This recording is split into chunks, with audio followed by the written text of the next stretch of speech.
communities while upholding the rule of law. Furthermore, I have mandated the newly inaugurated Interreligious Council to begin immediate engagement with all stakeholders to address the deeper issues surrounding these attacks. I shall also be appointing a special envoy on peace to lead grassroots consultations and intelligence coordination. A fact-finding committee comprising respected independent voices will be constituted to investigate the root cause of this resurgence in violence and offer actionable recommendations. Let it be known, the Plateau spirit is resilient. We are a people of peace, renowned for our hospitality and unity across religious and ethnic lines. Those who seek to tear us apart must not succeed. To the grieving families in Bokos, Bassa and beyond, you may be tempted to think that our security architecture has failed. But let me reassure you that more than before, I am determined to find lasting solutions to keep you safe. I extend my deepest sympathies. Your loss is our collective sorrow. And to all Plateau people, I urge calm, vigilance, and solidarity.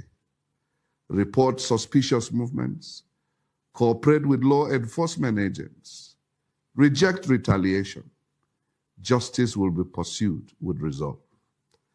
Let us rise above fear and bitterness and unite to reclaim our land and dignity. Let us protect what is ours, not through violence, but through courage, wisdom, and love for one another. To our development partners, national and international, we thank you for your continued support. Nuisance Lele. Nuisance Lele. We finish us with the written jargons. According to him, they have put in place the response system. Okay. And people should cooperate with the security agents, the ones that have, the ones that has failed repeatedly in protecting them. So he says something about there are deeper issues. Okay. But what kind of deeper issue would make some group of armed terrorists travel hundreds, if not 1,000 kilometers to go and kill people on their own indigenous land? They didn't go and fight anybody anywhere. They are on their land, or this is their land. This is like, you know what I mean? What deeper issue, right? Then he says something about no retaliation, which means he knows those who are responsible, Fulani terrorists, and their agenda according to him. But what do you think he should have done? You know, sometimes they say good times, right, create weak people. And then the weak people create problems. The problems becomes hard times. Hard times create strong men or hard men. And then the hard men will create a working system, good time. And the good time, it's like a cycle, you know, like,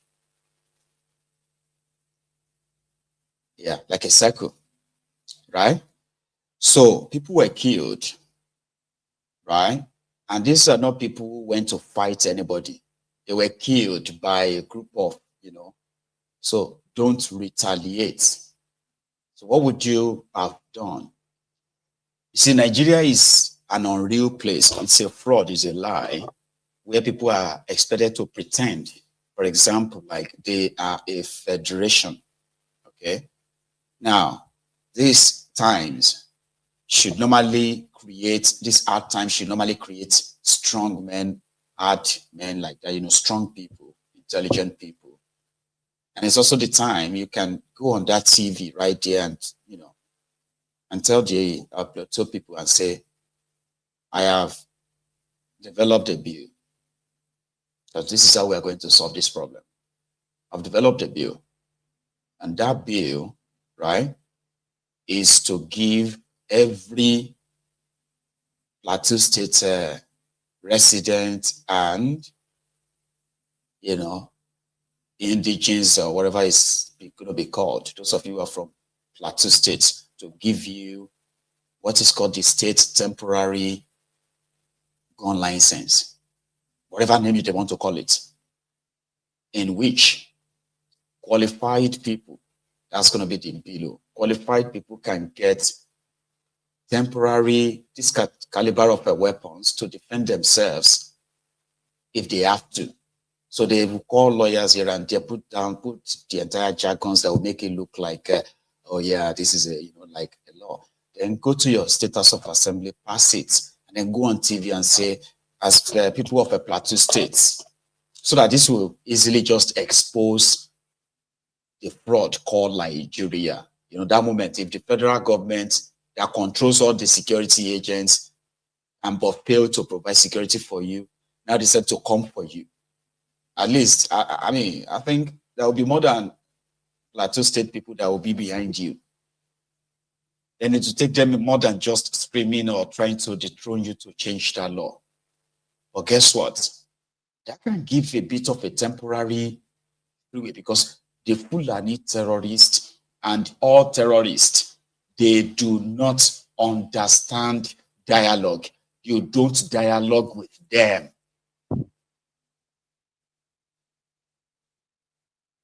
So you have to have what is called violence for violence. If they understand that there is no single village, not even city, village in Plateau State, where at least you won't find 15 automatic weapon like shooters. At least. Do you understand what that means? It means that not only that you kind of give them this kind of law that makes it like, yeah, you will also open the door for them to get legitimate licensed guns, automatic. And why the rest of Nigeria is still trying to get at you, Baba, you probably would have armed more than 200,000 people. Those are the ready-made army. But because the governor himself is one of them, let's pretend that we care, but we must never make the mistake, right? That is my own first option. If I was in that kind of situation, gun law, or call it a self-defense act, all right? Open the door enough that before they know what is going on, you probably have armed more than 200,000 people ready to defend themselves. Suddenly, you will never see one single terrorist attack. Oh yeah, you're talking about there will be robbery and all of that. Well, that is also will be the new terrorist, don't you think? Yeah. When communities, if you would have to like get an army to rob a community, so you'll be treated as terrorist as well. Yeah, because every community you go to with guns, their job is to defend themselves. Do you understand what that means? So you're not the only one with guns. You're not the one who's going to say, hands up everybody. Because when you're doing hands up everybody, somebody can open fire and just get you. So you won't confidently walk into anybody's home and say you want to rob them. So I'm not saying that because they say there is gun law, you won't be able to, you won't be able to see those who are going to, criminals who are going to take advantage of that. I'm not saying. But the difference is that you being a criminal, because you have gun, does not give you any influence or any power anymore in such states. Think about that. You have the chance of, well, you need to go to Plateau State, Joe, it's a sanctuary. I'm just giving, right? And you have states who practice that same thing. So the same way you are fearing that some criminals are going to take advantage of it, right? It's the same way I want you to remember that the terrorists also expected you to bow for them or they will kill you. But the moment they know that you are returning fire for fire, they will fear you. Do you understand that? They will fear you. They will run away. Similarly, if you see armed robbers who decided to come and rob a community, you know what it is, because everybody get their own, yeah? So there's a chance that you are not going to go back alive. So think about that too. Somebody, you're going to become lazy when you see armed robber pointing guns at your people, right? You that just fought and chased away terrorists. Terrorists where they shout Allahu Akbar, Allahu Akbar. So think about that. So it's going to be the life then anyway. But the reason why they won't let you have guns is because if all of you decided to go after your terrorists, your criminal leaders, that is going to be like a ready-made army. You don't get it. When they bring out police, when they bring out soldiers, as the police are shooting tear gas, now guns, some of you will be shooting. You don't understand. It's like, that is why in America, when they talk about civil war, they dread it a lot. Government will lose. All of their powerful men, they will lose. Because that moment, the America is the only country in the whole world with a ready-made army, right? That is more than 100 million averagely. Like America is the only country in the world that the government, right, doesn't need to recruit soldiers per se. They have ready-made more than 100 million trained gunmen, young you, old you, middle age you, even disabled. They are citizens. So when their governments want to mess with them, it is to some certain level. That is why other countries where you have dictators is because their citizens have been disarmed. So if you try anything, they will bring the soldiers out, they will bring the police out, and before you know it, you'll begin to see helicopters, flying, dropping this and that, and people are, that's it, they'll crush it. But in a situation whereby half of your citizens are armed, you would think twice, seriously, So that's what I would do, and that's not the only thing I would do if I was your governor there, right? Another thing there is that you have to increase surveillance, and surveillance is not about, you have to create groups for it, and it must also be volunteer kind of a thing. So communities will guide every community. So at certain kilometers to certain kilometers, you mount every group from all these communities, and their job, armed with serious gadgets, is to survey. If they see any movement of caravan or group of people on Okada, they will alert those, they will alert and get them ready. And if you have something like that, information sharing, which is communication. Number 3, centralized communication center, in a place whereby if a button is pressed in the remotest of part of Plateau State, right, there is always going to be somebody at the other end to ask what is going on. And within that space, all the nearest resources can be put together and go after the terrorists. Now, again, remember, it is only when the citizens are allowed to defend themselves that makes defending yourselves, right, worthwhile. A situation whereby you watch your people killed, and at the end of the day, it changed you. You decided to go after the terrorists only for your own government to come in and say, don't do anything. Don't do anything stupid. We'll handle it. Go and bury your dead. Right? So it makes you powerless. And unfortunately, that is what the situation is in Nigeria. Talking about being powerless, by the way. How many of you probably think that Fubara is powerless? I don't know, because a lot of people knows that this is so wrong, okay? And there's no way you are going to touch conversation like this, or this particular one, right? There's no way you're going to touch it and it won't sound like you are feeling sorry for Fubara, right? But what we are bringing out when we touch this topic, right, is to further give evidence, right, to the lawlessness that this contraption is. It's a place where those who, instead of having powerful institutions, you have powerful men who are so powerful that they feel so powerful above your own constitution. They preach it Tifnubu and his gang, they are, they have their hobby of breaching your constitution, and they also have this kind of like, should I call it a style, right? But they have this way of choosing which law to follow. Okay, not just that. When situation gets to the court, where the court is to interpret the law and gives judgment, they also choose which one they have to obey. It's a lawless place where there is no consequences for being irresponsible, right? So, Fubara seems powerless. His own fellow governors, who are supposed to be of the same political party, they condemned this state of emergency and the way it's kind of been done, right?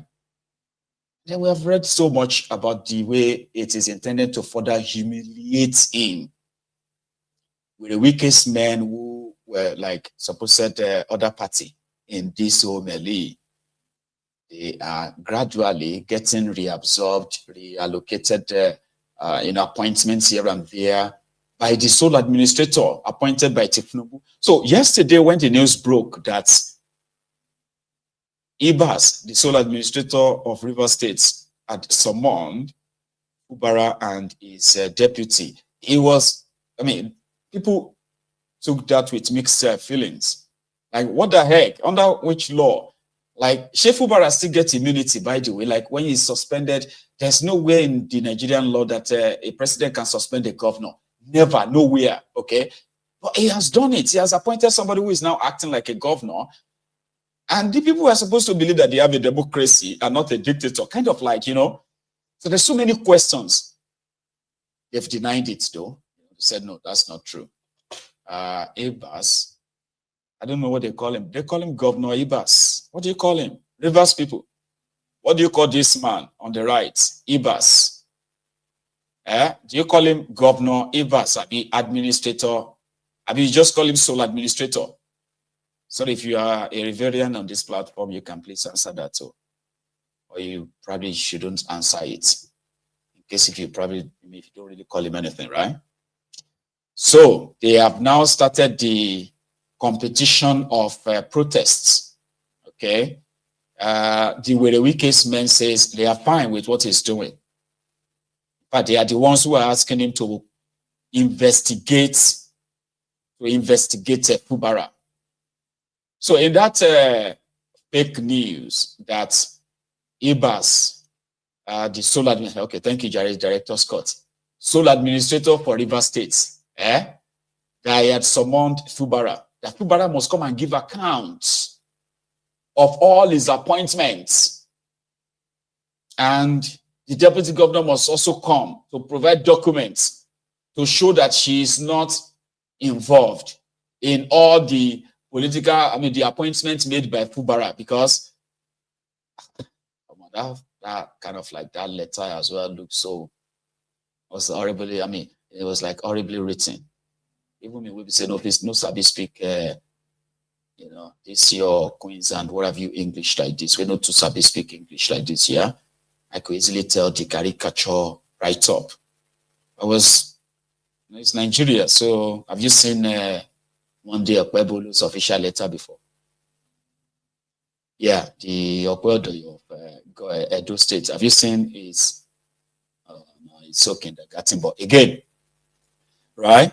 So it's now being competition for who and who is supporting who. So at first, the Fubara supporters took to the streets 5 days ago, okay, to demand for the reinstatement of the suspended governor, Fubara. They rallied they protested around the state capital, Port Harcourt. And there were other pockets of other protests outside the Port Harcourt demanding the return of Fubara 3 days ago, right? The weakest people also organized their own in support of the sole administrator and the state of emergency. They praised Tifnubu and they promised him that 2027, Gaski, don't worry, Kolu, River State will support Kolu for second term. But it was rain that kind of disrupted the whole rally. So it ended earlier than planned. But today, which is like 2 days, kind of like a, like 2 days interval, 5 days ago, 3 days ago, then today. So here is another one. They are demanding for the return of a Fubara.